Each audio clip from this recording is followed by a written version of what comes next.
Hello and welcome to a short story scene. I'm your host, the storyteller, and here we have a tale called Inferno by Dante Alighieri.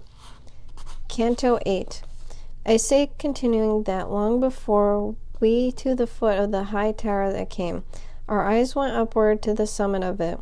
By reasons of two flamelets we saw placed there, and from afar another answer them, so far, and hardly could the eye attain it.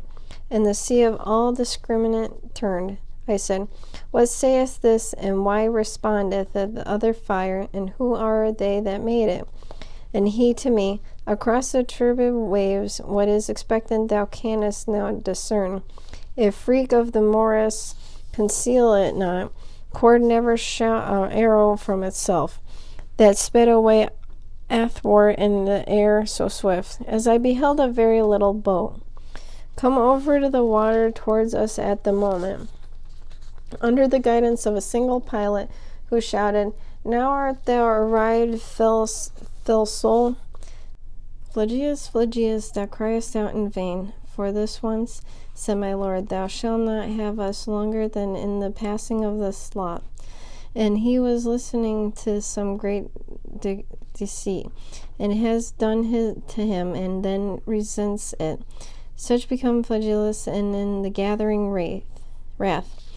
My guide descended down into the boat, and then he made me enter after him. And only when I entered seemed it laden. Soon as the guide and I were in the boat, the antique prow goes on its way divided, more in the water than 'tis wont with others. While we were running through the dead canal, up rose in front of me one full of mire, and said, Thou comest ere this hour. And I said to him, Although I come, I stay not. But who art thou that hast become so squalid? And thou seest that I am one who weeps, he answered. And I to him, With weeping and with wailing, thou spirit maledict, do thou remain, and for thee I know thou art all defiled. Then stretched he both his hands unto the boat, and whereat my weary master thrust him back, saying, Away there with the other dogs. Thereafter with his arms he clasped my neck, and he kissed my face, and said, Disdainful soul, blessed be she who bore thee in her bosom, that we are arrogant person in the world, and goodness is none, and the deck's his memory.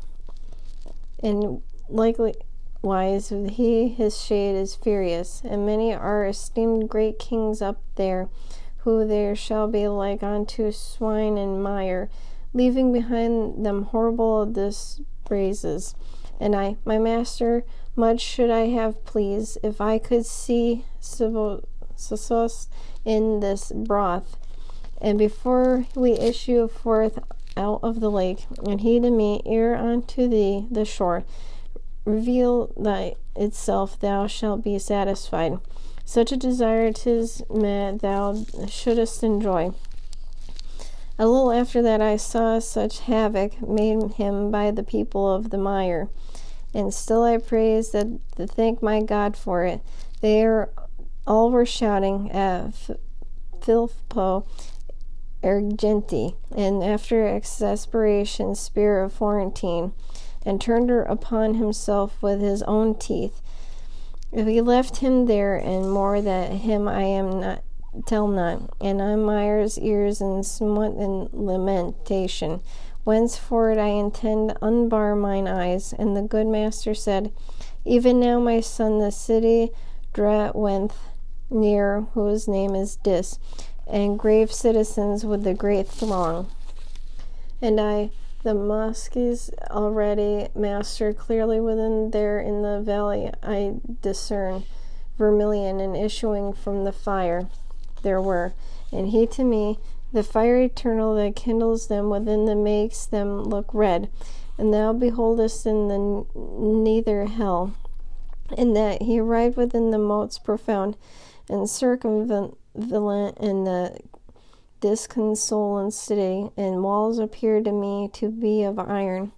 Now, without making first the circuit wide, we came unto a place where the pilot cried out to us, Debark, here is the entrance.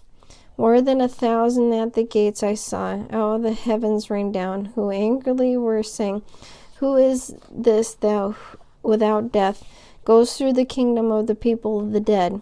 And my sagest masters said in signs of wishing secretly to speak with them. A little then they quarreled at the great disdain and said, Come thou alone and be gone, who has so boldly entered these dominions, and let return alone with his mad road. Try if he can, for thou shalt here remain, and hast escorted him through such dark regions. Think, reader, if I were discomforted in utterance of the accursed words, for never to return here I believed. O my dear guide, who more than 7 times hast rendered my security, and drawn me to imminent peril, and before me stood, do not desert me, and I thus undone, and if the going further is denied to us, let us retrace our steps together swiftly. And that Lord who had led me thitherward said unto me, Fear not, because our passage none can take from us, it is such as given. And here await me, and thy weary spirit comfort and nourish with the better hope. For in another world I will not leave thee, and onward goes thee abandons me, my Father sweet, and I remain in doubt. For no one, yes, within my head contended.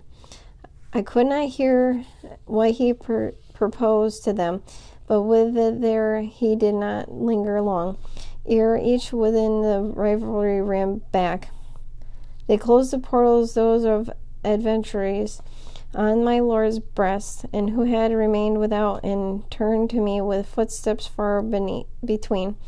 His eyes cast down, and his forehead shone, had he of all the boldness he said with sighs, who had denied to me the dolesome houses, and on me, Thou, because I am angry, fear not, and I will conquer in the trial, whatever for defense within be planned. This arrogance of theirs is nothing new, and once they use this less secret gate, which finds itself without a fastening still. Or didst thou behold the dead inscription, and now inside of the descend the steep, passing across the circles without escort, won by those who means the city shall be open. And that concludes our tale, Inferno by Dante Alighieri, Canto 8. If you like this content and would like to support it, please head on over to the Patreon, and that is www.patreon.com/shortstory. Thank you for listening, and see you next episode. Bye.